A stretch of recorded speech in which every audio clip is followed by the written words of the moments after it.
दोस्तों, आप सभी का स्वागत है। आज के इस वीडियो में हम बात करेंगे मौलिक अधिकारों की, तो बने रहिए हमारे साथ वीडियो के अंत तक।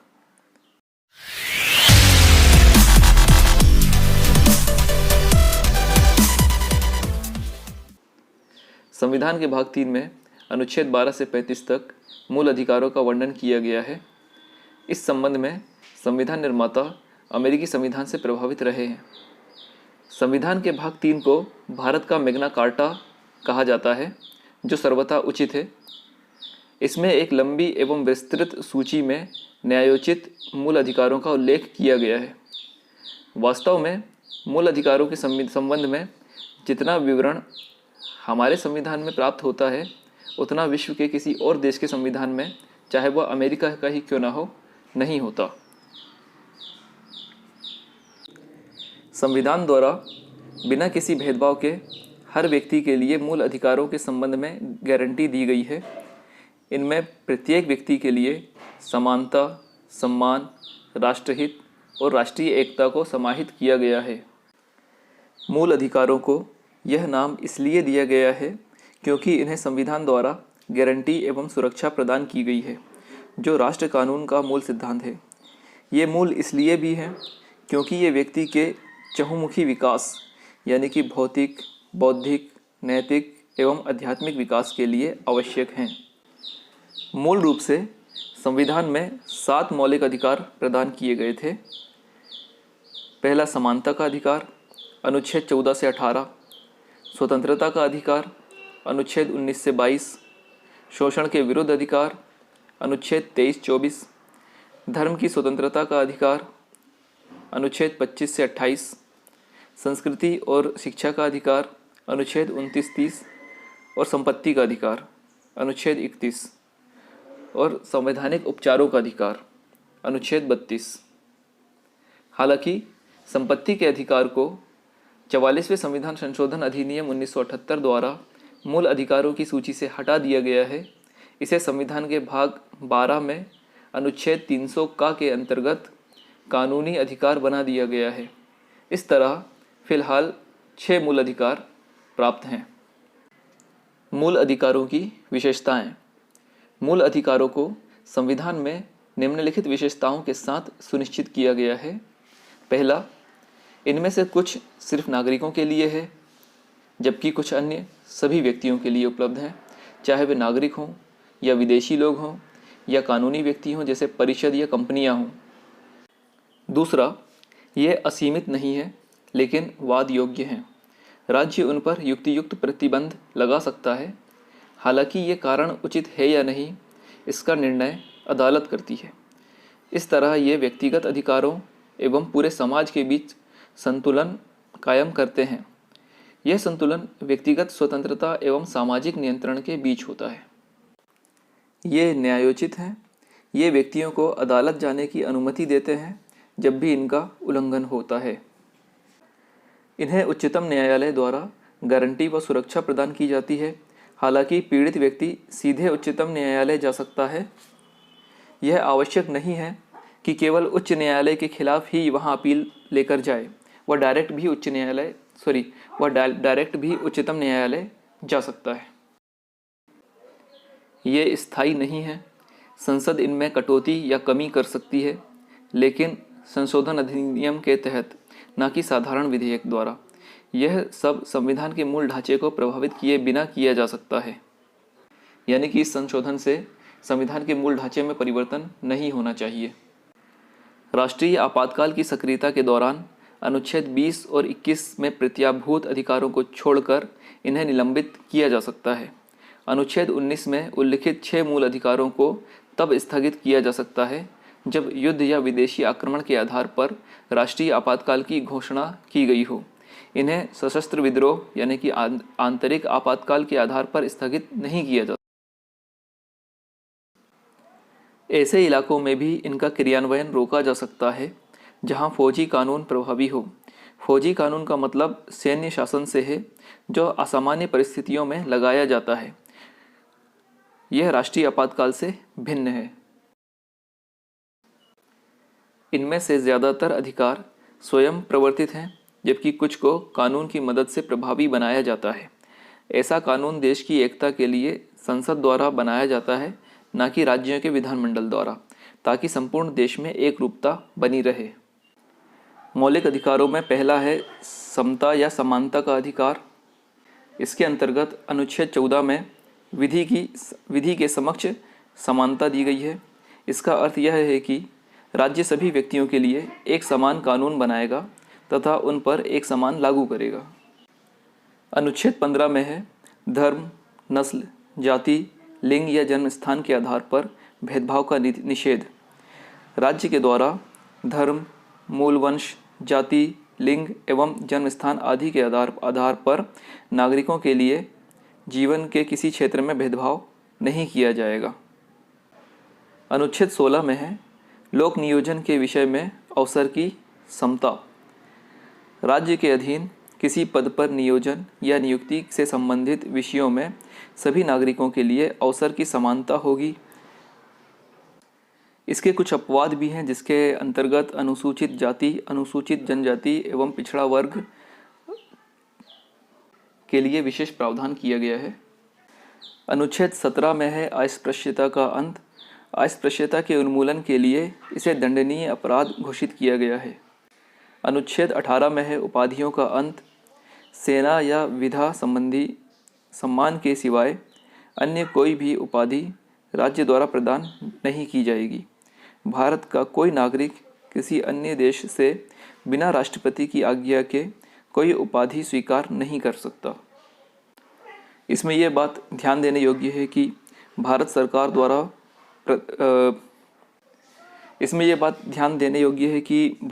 द्वारा भारत रत्न, पद्म विभूषण, पद्म भूषण, पद्मश्री एवं सेना द्वारा परमवीर चक्र, महावीर चक्र, वीर चक्र आदि पुरस्कार अनुच्छेद 18 के तहत ही दिए जाते हैं।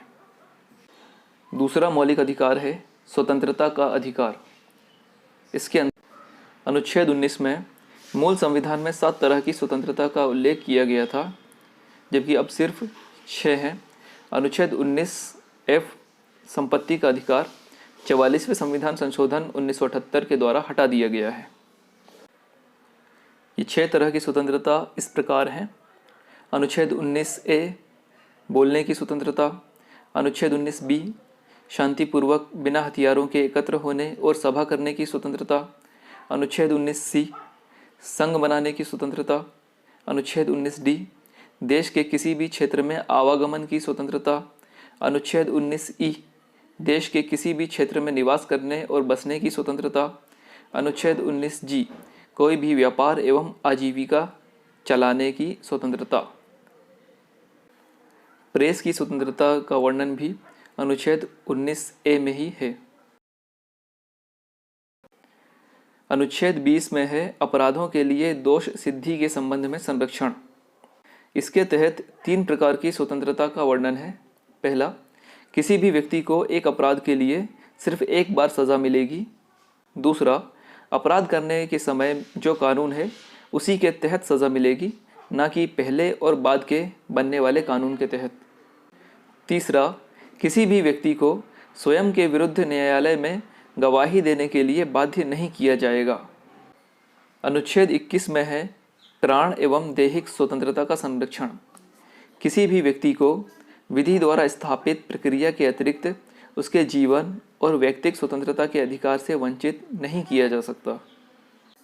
अनुच्छेद 21 का में है राज्य 6 से 14 वर्ष की आयु के समस्त बच्चों को ऐसे ढंग से जैसा कि राज्य विधि द्वारा अवधारित करे निःशुल्क तथा अनिवार्य शिक्षा उपलब्ध कराएगा। इसे 86वां संविधान संशोधन 2002 द्वारा जोड़ा गया। अनुच्छेद 22 में है कुछ दशाओं में गिरफ्तारी और निरोध में संरक्षण। अगर किसी भी व्यक्ति को मनमाने ढंग से हिरासत में ले लिया गया हो तो उसे 3 प्रकार की स्वतंत्रता प्रदान की गई है। नंबर 1, हिरासत में लेने का कारण बताना होगा। नंबर 2, 24 घंटे के अंदर आने जाने के समय को छोड़कर उसे दंडाधिकारी के सामने पेश किया जाएगा। तीसरा, उसे अपने पसंद के वकील से सलाह लेने का अधिकार होगा। संविधान द्वारा प्रदत्त तीसरा मौलिक अधिकार है शोषण के विरुद्ध अधिकार,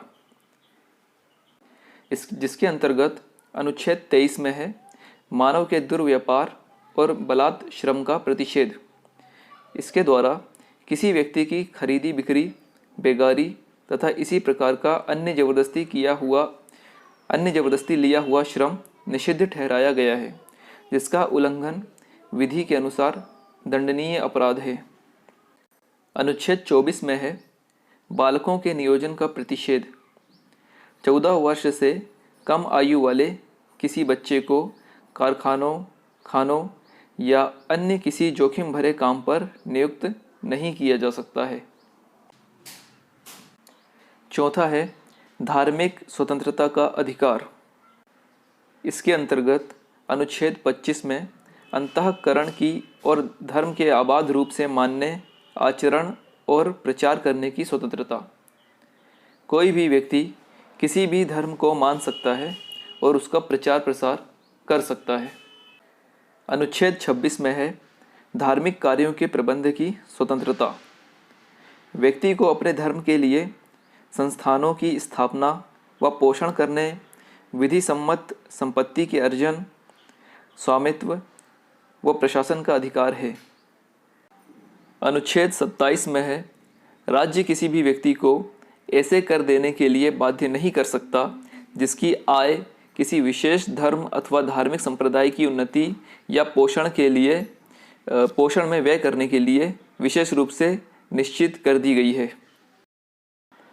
अनुच्छेद 28 में है राज्य विधि से पूर्णतः पोषित किसी शिक्षा संस्थान में कोई धार्मिक शिक्षा नहीं दी जाएगी।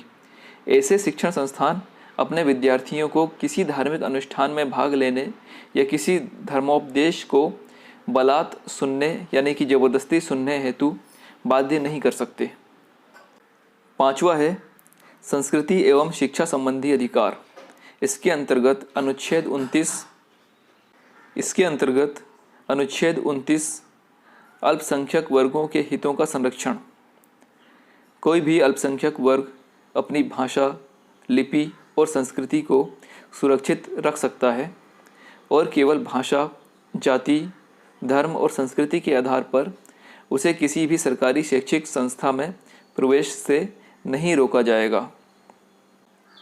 वर्तमान में 6 समुदायों मुस्लिम, पारसी, ईसाई, सिख, बौद्ध एवं जैन को अल्पसंख्यक वर्ग का दर्जा प्रदान किया गया है। अनुच्छेद 30 में है शिक्षा संस्थाओं की स्थापना और प्रशासन करने का अल्पसंख्यक वर्गों का अधिकार। कोई भी अल्पसंख्यक वर्ग अपनी पसंद का शैक्षणिक संस्था चला सकता है और सरकार उसे अनुदान देने में किसी भी तरह की भेदभाव नहीं करेगी।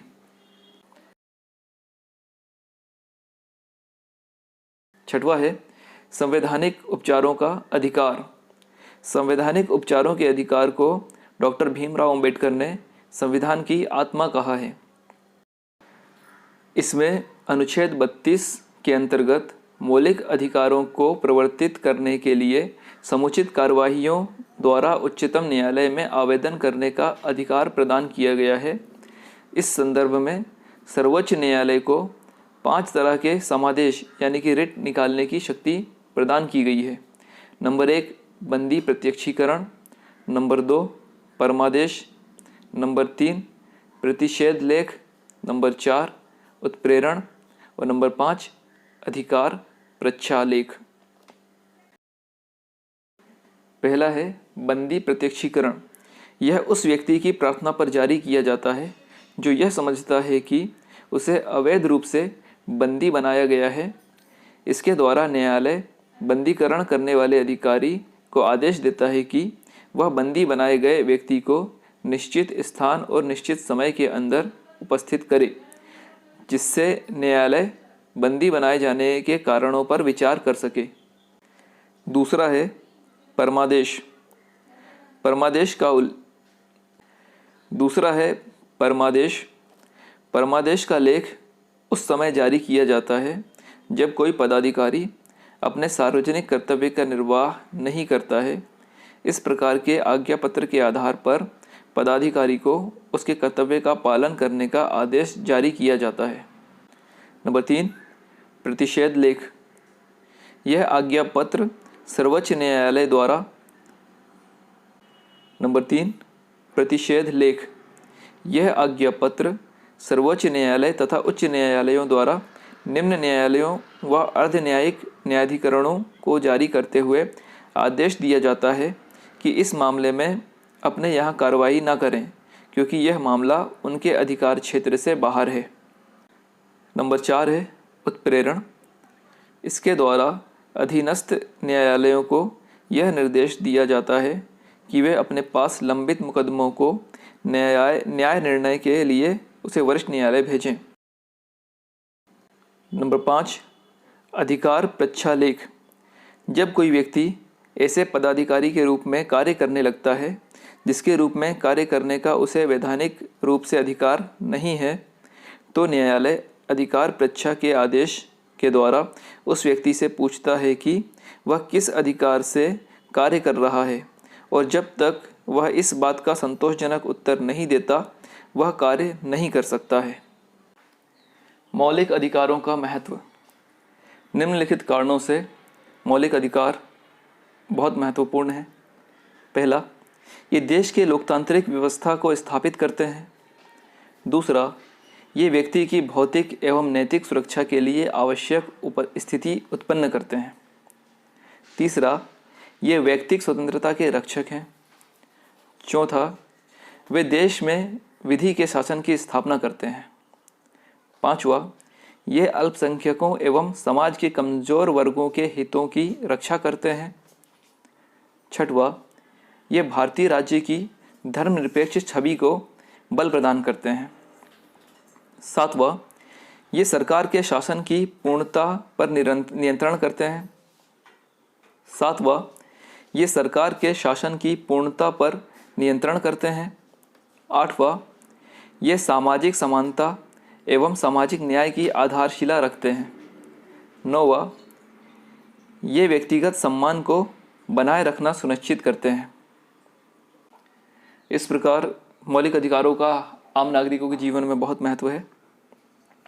दोस्तों, आज के लिए बस इतना ही। अगर आपको वीडियो अच्छी लगी है तो इसे लाइक करें, चैनल को सब्सक्राइब करें और इस वीडियो को अपने दोस्तों के साथ शेयर करें और अपने सुझाव हमें कमेंट करके ज़रूर बताएं। और अगर आप मौलिक अधिकारों के संबंध में और डिटेल में वीडियो चाहते हैं तो हमें कमेंट करके बताएं। मिलते हैं अगली वीडियो में। Thanks for watching.